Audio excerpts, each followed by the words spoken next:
کوئی 30-35 سال پہلے ادھر سائبیرین رشین ریاستوں میں سے کسی ایک جگہ زلزلہ آیا تھا، کوئی 25-30 ہزار بندے مر گئے. اس کے بعد ملبہ ہٹایا گیا. ایک عرصے کے بعد تقریباً مہینہ ڈیڑھ کے بعد میں نے جنگ اخبار میں خبر پڑھی، 2 کالمی خبر تھی، مجھے یاد ہے، یہاں سے تقریباً 35 سال پرانی بات، شاید اس سے بھی زیادہ.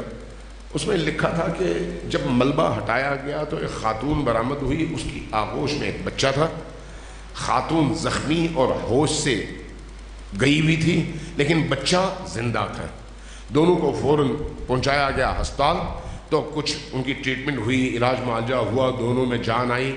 اس کے بعد جب خاتون ہوش میں آئی تو ڈاکٹروں نے سب سے پہلا سوال یہ کیا کہ ہم نے دیکھا ہے کہ بچہ آپ کی آغوش میں تھا، آپ کی ساری انگلیاں زخمی تھیں، بچے کے ہونٹ خون سے تر تھے، آپ بے ہوش تھی، کیا ہوا تھا؟ کہا کہ جب زلزلہ آیا ہمارے گھر کی بلڈنگ گری تو میں ایک کونے میں تھی، دیوار کے ساتھ یا ستون کے ساتھ بچ گئی، بچہ میری گود میں تھا، میرے ارد گرد سے نکلنے کا راستہ بند ہو گیا، میں پھنس گئی. اب 1 دن گزر گیا، 2 دن گزر گئے، ظاہر ہے میرے سینے میں دودھ ختم ہو گیا. اب میں بچے کو کیسے پالوں؟ میں خود تو بھوک برداشت کر لوں لیکن بچے کا رونا کیسے برداشت کروں؟ میں نے دیکھا میرے ساتھ میں کوئی پتری ہے، میں نے اپنی انگلی زخمی کی، خون نکلنے لگا تو وہ انگلی بچے کے منہ میں ڈالی. اب بچہ میرا خون پیتا رہا، جب تک مجھے ہوش تھا میں نے روز اپنی انگلیاں زخمی کی تاکہ میرے جسم سے نکلنے والا خون بچے کی خوراک بنے اور بچہ زندہ رہے. خاتون کون تھی؟ ایک مسیحی عیسائی خاتون. تو اس خاتون کو کس نے یہ سمجھایا کہ اپنے بچے کو بچانے کے لیے اپنے آپ کو قربان کرو؟ کسی نے اس کو پڑھایا تھا؟ کسی نے اس کو کتابوں میں کہا تھا اور پڑھایا تھا کہ یہ کام کرو؟ نہیں. کہاں سے آیا؟ یہ اس کے اندر موجود رحم ہے، رحمت ہے، جو اللہ تبارک و تعالیٰ کی اسی تقسیم کا نتیجہ ہے کہ وہ جو ایک ذرہ، ایک حصہ 100 میں سے اللہ نے تمام مخلوقات میں بانٹا ہے تا قیام قیامت. اس میں سے جو ذرہ اس ماں کے حصے میں آیا ہے اس کا نتیجہ یہ ہے کہ یہ ماں یوں خود کو قربان کرے لیکن بچے کو آنچ نہ آنے دے. اب روایت پر غور کریں، آپ دیکھیں اللہ کتنا مہربان ہے. آپ ناز کریں گے کہ ہمیں ایسا رب ملا ہے، ناز کریں گے کہ ہمیں ایسے رب کے اولیاء ملے ہیں جن کو ہم محمد و آل محمد کہتے ہیں. محمد و آل محمد. روایت کہتی ہے کہ اللہ تبارک و تعالیٰ نے رحمت کے ان 100 حصوں میں سے ایک حصہ اس طرح تقسیم کیا اور باقی رکھا. باقی سے کیوں تقسیم نہیں کیے؟ اس لیے کہ یہ عالم امکان ہے، اس عالم ممکنات میں موجود موجودات اور مخلوقات میں اللہ کی ان تمام رحمتوں کو سمیٹنے کی ظرفیت نہیں ہے. برتن چھوٹا ہے، رحمت بڑی ہے، سمیٹ نہیں سکتے. پھر کیا ہوا ہے؟